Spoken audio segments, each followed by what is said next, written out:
இன்றைய பிரதான செய்திகளோடு இணைந்திருக்கின்றோம். முதலில் தலைப்புச் செய்திகள். உடல் பாகத்தினுள் மறைந்திருந்த தங்கம். யாழ் விமான நிலையத்தில் கொழும்பு பெண்ணால் அதிர்ச்சி. நாமல் ராஜபக்சவே எதிர்கால தலைவர் ரோஹித வலியுறுத்தல். யாழில் வேலைக்காக காத்திருப்போருக்கு வெளியான மகிழ்ச்சி தகவல். இலங்கையில் வெளிநாட்டு சுற்றுலா பயணிகளை விரட்டி தாக்கிய இளைஞர்கள். யாழ் மந்திரிமனைக்கு முன்பாக போராட்டம். யாழில் ஐஸ் மற்றும் போதை மாத்திரைகளுடன் இளைஞன் கைது. அனுரவை நெருங்கும் ஆபத்து. நாட்டில் மீண்டும் மின் கட்டண உயர்வு.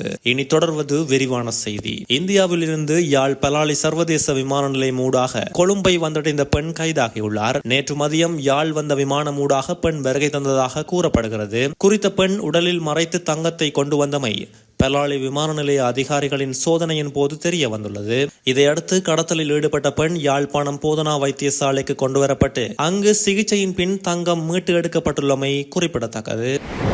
நாமல் ராஜபக்சவே இந்த நாட்டின் எதிர்கால தலைவர் என்ற வகையில் அவரை வலுப்படுத்த அனைவரும் ஒன்றிணைய வேண்டும் என்று ரோஹித அபேகுணவர்தன தெரிவித்துள்ளார். ஐக்கிய தேசிய கட்சியின் நாடாளுமன்ற உறுப்பினரான ரோஹித அபேகுணவர்தன ஸ்ரீலங்கா பொதுஜன பெரமுன கட்சியுடன் மீண்டும் இணைந்து செயற்படுவது குறித்து ஊடகங்கள் எழுப்பிய கேள்வியின் போது மேற்கண்டவாறு தெரிவித்துள்ளார். தொடர்ந்து தெரிவித்த அவர், நான் பதவிகளை எதிர்பார்த்து அரசியல் செய்வது கிடையாது, பதவிகள் தான் என்னை தேடி வந்துள்ளது என்று கூறியுள்ளார். அமைச்சர் பதவிகளை கூட நான் பல தடவைகள் நிராகரித்துள்ளேன்.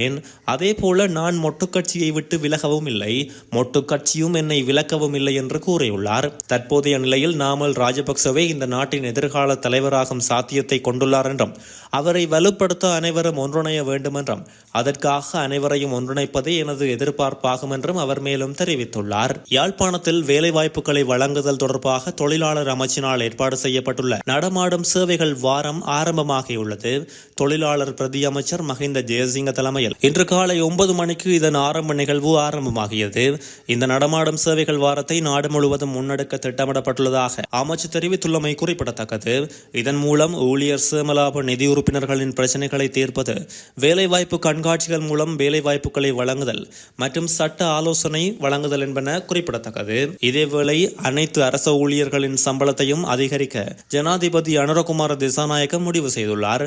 மேலும் சம்பள உயர்வு அடுத்த ஜனவரியில் செயல்படுத்தப்படும் என்று போக்குவரத்து நெடுஞ்சாலைகள் மற்றும் சிவில் விமான போக்குவரத்து அமைச்சர் பிமல் ரத்நாயக்க தெரிவித்துள்ளமை குறிப்பிடத்தக்கது. காலி உணவட்டுன ஹோட்டலில் நேற்று முன்தினம் இரவு ஜெர்மன் சுற்றுலா பயணிகள் மீது தாக்குதல் நடத்திய இருவர் கைது செய்யப்பட்டுள்ளதாக போலீசார் தெரிவித்துள்ளனர். 6 ஜெர்மன் சுற்றுலா பயணிகளுக்கும் சுற்றுலா ஹோட்டலில் விருந்தில் இருந்த 2 இளைஞர்களுக்கும் இடையே வாக்குவாதம் ஏற்பட்டதை அடுத்தே இந்த சம்பவம் நிகழ்ந்துள்ளது. பின்னர் ஜெர்மன் சுற்றுலா பயணிகள் குழு 2 மோட்டார் சைக்கிள்கள் மற்றும் ஒரு முச்சக்கர வண்டியில் ஹோட்டலை விட்டு வெளியேறியது. இந்த நிலையில் மோதலில் ஈடுபட்ட 2 இலங்கையர்கள் ஒரு காரில் சுற்றுலா பயணிகளை துரத்தி சென்று அவர்களின் தடுத்து பின்னர் தாக்கியுள்ளனர். தாக்கப்பட்ட ஜெர்மன் பிரஜைகள் உணவட்டுன சுற்றுலா போலீசாரிடம் முறைப்பாடு செய்துள்ளனர். பின்னர் சுற்றுலா பயணிகள் மீது தாக்குதல் நடத்திய 2 சந்தேக நபர்களும் 1 மணி நேரத்துக்குள் போலீசாரால் கைது செய்யப்பட்டுள்ளமை குறிப்பிடத்தக்கது.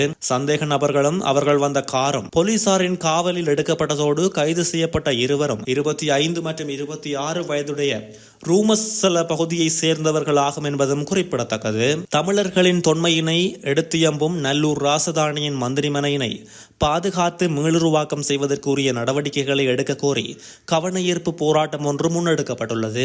குறித்த போராட்டமானது இன்றைய தினம் மந்திரிமனைக்கு முன்பாக ஆரம்பமாகியுள்ளது. மந்திரிமனையானது கடந்த சில தினங்களுக்கு முன்னர் பெய்த மழை காரணமாக உடைந்து விழுந்துள்ளதை அடுத்தே இந்த போராட்டம் முன்னெடுக்கப்பட்டுள்ளது. இந்த நிலையில் இதனை பாதுகாக்குமாறு கோரி இந்த போராட்டம் முன்னெடுக்கப்பட்டு வருகின்றமை குறிப்பிடத்தக்கது. யாழ்ப்பாணம் கோப்பாய் போலீஸ் பிரிவுக்குட்பட்ட பகுதியில் நீண்ட நாட்களாக போதை பாவனையில் ஈடுபட்டு வந்த 27 வயதுடைய இளைஞன் பாவனைக்கு பயன்படுத்தப்பட்ட பொருட்களுடன் கோப்பாய் போலீசாரால் கைது செய்யப்பட்டுள்ளார். கைது செய்யப்பட்ட சந்தேக நபரிடமிருந்து 3600 மில்லிகிராம் ஐஸ் போதை மாத்திரைகளும் அதனை பயன்படுத்தும் உபகரணங்கள் என்பனவும் கைப்பற்றப்பட்டுள்ளது. பறிமுதல் செய்யப்பட்ட சான்று பொருட்களையும் நீதிமன்றத்தில் முற்படுத்த போலீசார் நடவடிக்கை எடுத்துள்ளமை குறிப்பிடத்தக்கது. தற்போது சிறையில் உள்ள இலங்கை வம்சாவளியை சேர்ந்த பெண்ணொருவரை தமிழீழ விடுதலை புலிகள் இயக்கத்துடன் தொடர்புடையதென கூறப்படும் பணச்செலவை குற்றச்சாட்டு குறித்து விசாரிக்க சென்னையில் உள்ள விசேட தேசிய புலனாய்வு முகவரக நீதிமன்றம் அமுலாக்கத்துறைக்கு அனுமதி அளித்துள்ளது.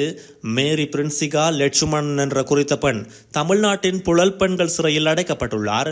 இந்த விடயம் தொடர்பில் ஐரோப்பிய நாடொன்றுக்கு தொடர்புள்ளதாக கூறப்படுகிறது.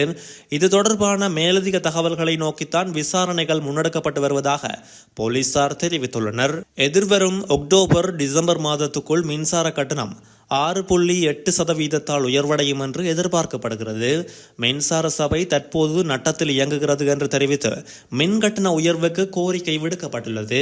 அந்த வகையில் 2025 ஆண்டு இறுதி காலாண்டுக்கான மின்சார கட்டண திருத்த முன்மொழிவை இலங்கை மின்சார சபை சமர்ப்பித்துள்ளது. தொடர்ச்சியான தொழிற்சங்க போராட்டங்கள் மற்றும் அரசியலமைப்பு செயல்முறைகளுக்கு மத்தியில் சபை இந்த நடவடிக்கையை முன்னெடுத்துள்ளமை குறிப்பிடத்தக்கது. திருத்த வேலைகள் இடம்பெற்று வருகின்ற வீடொன்றிலிருந்து 2 சடலங்கள் மீட்கப்பட்டுள்ளதாக போலீசார் தெரிவித்துள்ளனர். குறித்த சடலங்கள் தங்காலை சீனிமோதிர பகுதியில் மீட்கப்பட்டதாக காவல்துறையினர் தெரிவித்துள்ளனர். விசாரணையின் போது வீட்டுக்கு அருகிலுள்ள ஒரு லொரியில் ஐஸ் போதைப் பொருள் அடங்கிய 10 பாக்கெட்டுகளை கண்டுபிடித்ததாக காவல்துறையினர் மேலும் கூறியுள்ளமை குறிப்பிடத்தக்கது. இதற்கிடையில் வீட்டில் இருந்த மற்றொரு நபர் திடீர் உடல்நலக்குறைவு காரணமாக தங்காலை பொது வைத்தியசாலையில் அனுமதிக்கப்பட்ட போதும் அவரும் உயிரிழந்துள்ளார். இந்த சம்பவம் குறித்து காவல்துறையினர் தற்போது விசாரணைகளை ஆரம்பித்துள்ளனர்.